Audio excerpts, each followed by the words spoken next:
अपनात्मा, ये जो ज्ञान है ये कबीर गॉड गिवन है, और परमेश्वर कबीर जी ने अपनी प्यारी आत्मा गरीबदास साहिब गांव छुड़ानी जिला झज्जर हरियाणा वाले को ये ज्ञान दिया था, और वो स्वयं आकर मिले थे।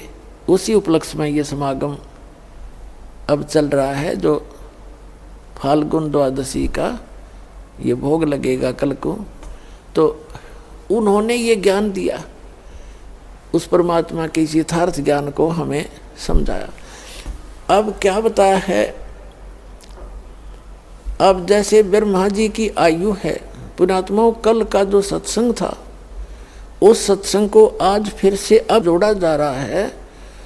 कल जो आपको समझाया था, बताया था कि गीता ज्ञान दाता भी नासवान है।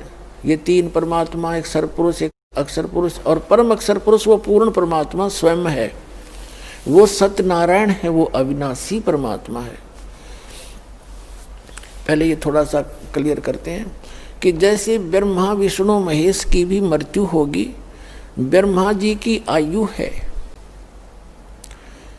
100 वर्ष की, और उनका 50 वर्ष पूरे हो चुके हैं, 51वां वर्ष चल रहा है।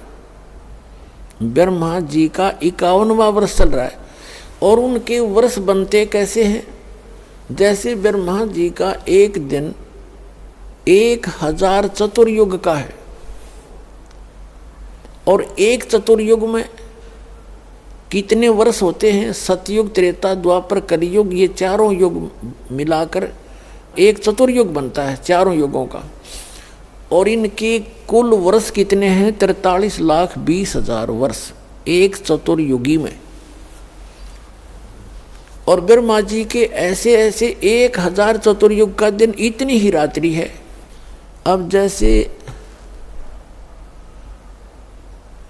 अब ये वैज्ञानिक छाती कूट रहे हैं कि हमने बहुत बड़ा अनुसंधान कर लिया, और बिग बैग वाला थ्योरी है कि उसमें ऐसा हुआ, धमाका हुआ, फिर ऐसे बन गया, और फिर सारा अणु बनकर ये ऐसे मिल गया। पहले तो परमात्मा ने अपने वचन से सब कुछ बनाया, पृथ्वी बनाई, सूर्य बनाए, सब लोक बनाए, ब्रह्मांड बनाए, मनुष्य बनाए, सब जीव बनाए।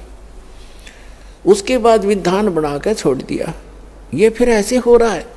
तो इसने खोजें जाओ इसके ऊपर, तो ये तो बालकों की सोच है, कैसे हुआ, क्यों हुआ, और करने वाले ने करे दिया, वो तारो जैसे होवे या ना होवे। तो वो कैसे होता है, जैसे 1000 चतुर्युग तक यहाँ सब ठीक रहेगा, यानी प्रलय तो आती रहेंगी, एक प्रलय, एक महाप्रलय, एक मीडियम प्रलय होती है। ये 3 प्रकार की प्रलय होती है, हमने डिटेल से बता रखा कई बार, फिर आगे बताएंगे। अब दूसरा प्रसंग है, तो जैसे ब्रह्मा जी का एक दिन पूरा होगा, तब कितना समय बीत जाएगा, 4,32,00,00,000 वर्ष टोटल एक दिन का। 1000 से गुना कर दो 43,20,000 को, तो 4,32,00,00,000 वर्ष बीत जाएंगे। तब क्या होगा, रात्रि शुरू होगी ब्रह्मा जी की, और पृथ्वी लोक पर, पाताल लोक पर और स्वर्ग लोक में कोई प्राणी नहीं रहेगा, ये सभी मृत्यु को प्राप्त हो जाएंगे, सब पानी ही पानी भर जाएगा, इसमें प्रलय हो जाएगी।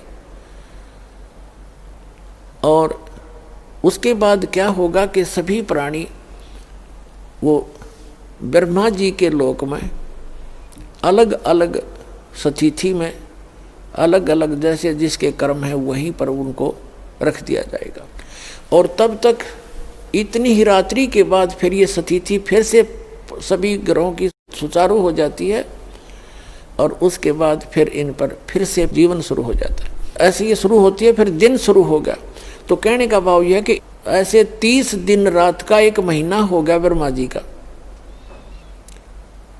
एक महीना ऐसे दिनों का जिसके एक दिन में 4,32,00,00,000 वर्ष और इतने रात्रि में, और ऐसे 30 दिन रात का एक महीना, ऐसे 12 महीने का एक वर्ष, और 100 वर्ष की आयु है ब्रह्मा जी की।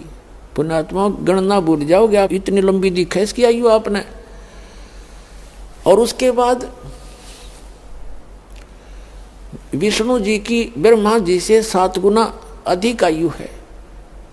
अब ये गणना तो छोड़नी पड़ेगी, हमने ब्रह्मा जी के 100 वर्ष लेने पड़ेंगे इस गणना को आगे से बढ़ाने के लिए। तो 700 वर्ष हो गए ऐसे वर्ष बने हुए विष्णु जी की आयु। और भगवान शंकर की विष्णु जी से 7 गुना, तो 4900 वर्ष ऐसे वर्ष बने हुए श्री शिव जी यानी तमोगुण भगवान का जीवन है, इतनी आयु है। ऐसे 70,000 जो तमोगुणी शिव मर जाएंगे की मृत्यु हो जाएगी, तब एक ब्रह्मांड का, पूरे ब्रह्मांड का विनाश होगा। इसमें सब ब्लास्ट हो जाएगा एकदम सबका, ऐसा होगा। और फिर क्या होगा, तो फिर एक युग होगा, वो किसका? अक्षर पुरुष का। श्रीमद् भगवद गीता अध्याय नंबर 15 पर आइए, श्लोक नंबर 16 और 17 में सरपुरुष और अक्षर पुरुष, ये 2 पुरुष बताए। सरपुरुष और अक्षर पुरुष के लोकों में सरपुरुष के 21 ब्रह्मांड है इस काल के ब्रह्म के, और अक्षर पुरुष के उस पर ब्रह्म के 7 संख्य ब्रह्मांड है। तो इनके अंतर्गत जितने प्राणी हैं वो भी नाशवान हैं और ये भी दोनों नाशवान हैं। अब ये एक युग हो गया अक्षर पुरुष का। और ये कहता है गीता अध्याय नंबर 4 के 5 और 9 में कि अर्जुन, मेरे और तेरे बहुत जन्म हो चुके हैं। गीता ज्ञानदाता ये सरपुरुष है, श्री कृष्ण जी में प्रवेश करके बोल रहा है। ये कह रहा है कि मेरे जन्म और कर्म अलौकिक हैं।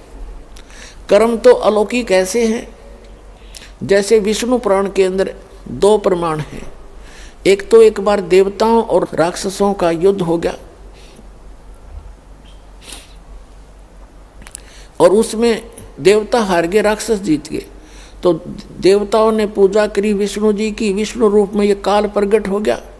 उसने कहा कि मैंने तुम्हारी बात मन की जान ली है और तुम ससाद है जो मानदाता का पोता, उसको खड़ा करो युद्ध में, उसमें प्रवेश करके मैं राक्षसों को मार दूंगा। ऐसा ही किया, उसमें प्रवेश करके खुद मार गया।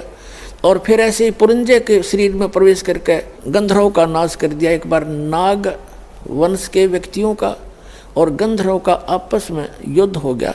तो गंधर्वों ने नागों की सारी संपत्ति लूट ली। नाग माने नाग वंश के पुरुष व्यक्ति, उन्होंने स्तुति की तो ये काल खुद विष्णु रूप में आ गया और इसने कहा कि पुरंजय को तैयार करो, उसमें प्रवेश करके इन गंधर्वों का नाश करूंगा। तो ये इसके कर्म तो अलौकिक कैसे, और गीता जी का ज्ञान दे दिया श्री कृष्ण में प्रवेश करके, तो इसके कर्म अलौकिक कैसे हैं और जन्म अलौकिक कैसे है। जैसे अब इसकी एक ब्रह्मांड का जब नाश होगा, इसकी भी मृत्यु होगी, दुर्गा की भी मृत्यु होगी। लेकिन परमात्मा ने इनको एक ऐसा आशीर्वाद दे रखा है इनकी ब्रान माटी रखने के लिए। इन दोनों ने महान गलती की थी। हमने गलती तो की लेकिन हमारी गलती अक्षम्य मान ली दाता ने, क्यों हमने देखा देखी कर दी थी। आपको सृष्टि रचना से इसका ज्ञान कंप्लीट होगा, उसको बार बार पढ़ा करो, सीडी ले जाओ, उसको देखा करो, पुस्तक में पढ़ो, उससे ज्ञान होगा। क्योंकि बार बार वो एक चैप्टर नहीं सुनाया जा सकता। इसलिए परमात्मा ने ऐसे उपकरण दिए हैं कि आप घर बैठे देख सकते हो, सारा परिवार बैठ के जान सकते हो, 10 मित्र इकट्ठे होकर भी देख सकते हो सीडी को।